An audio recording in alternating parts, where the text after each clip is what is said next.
Naalala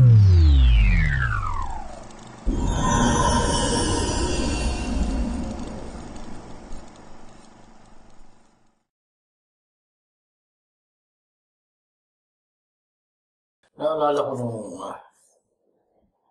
simula ako, sabi ko, ano ang gagawin ko? Subukan ko maging artist sa mga comics, mga magazine. Hindi nagtagal, trabaho ko sa PR, sa radyo, maraming mga bagay na sabay-sabay na ginusto kong gawin sa television, sa pelikula. Sumulat na ayon sa marami, mga tagumpay daw ang aking mga nagawa. Subalit para sa akin, parang hindi pa rin. Marami pa akong mga bagay na gustong gawin.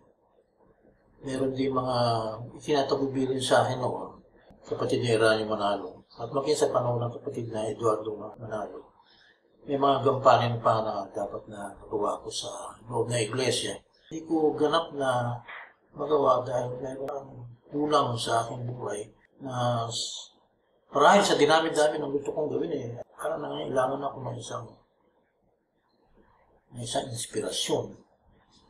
Alam naman natin na anumang bagay na ibig natin gawin, maging sa pagsulat, maging sa pagdidirihe, anumang mga bagay, kapag walang isang inspirasyon na nasa likuran niya, hindi niya magawa. Hanggang sa kabutihang palad. At ito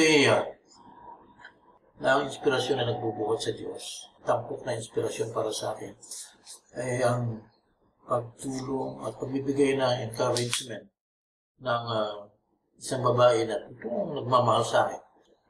Ang kapatid ni Eduardo Manalo na rin ang siyang pahiwatig sa akin na dumating sa buhay ko ang isang babae na siyang makakatuwang ko sa lahat ng binabalak pa ng pamahal na nagagawin ko para sa kalulatian ng iglesia at ng Diyos nating sinasamba.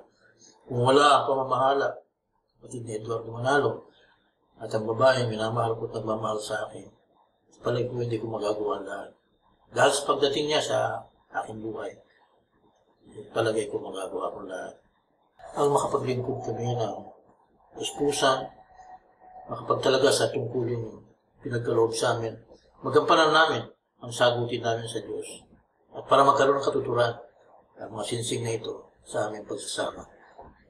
Kaya, ibig ko na sa pagkakataon ito na dalaga na dumating sa aking buhay, sana makilala ng lahat. Pero balik ka nga. Halika nga rito.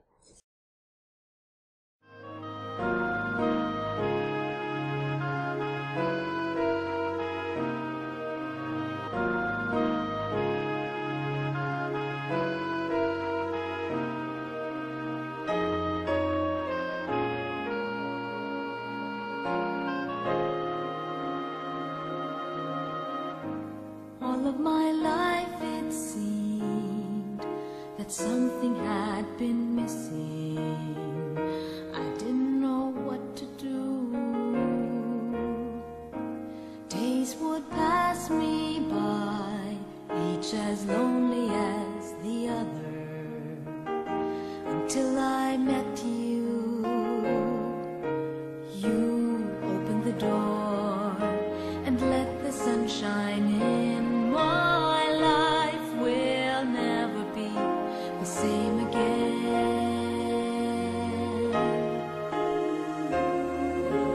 Now that I have you, everything just seems so right. Now that I have you, I'm alive.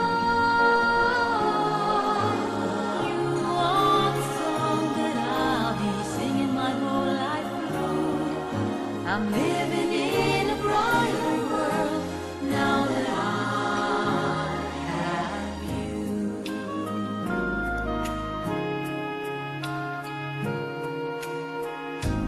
Looking ahead, I see the two of us together, walking hand in hand.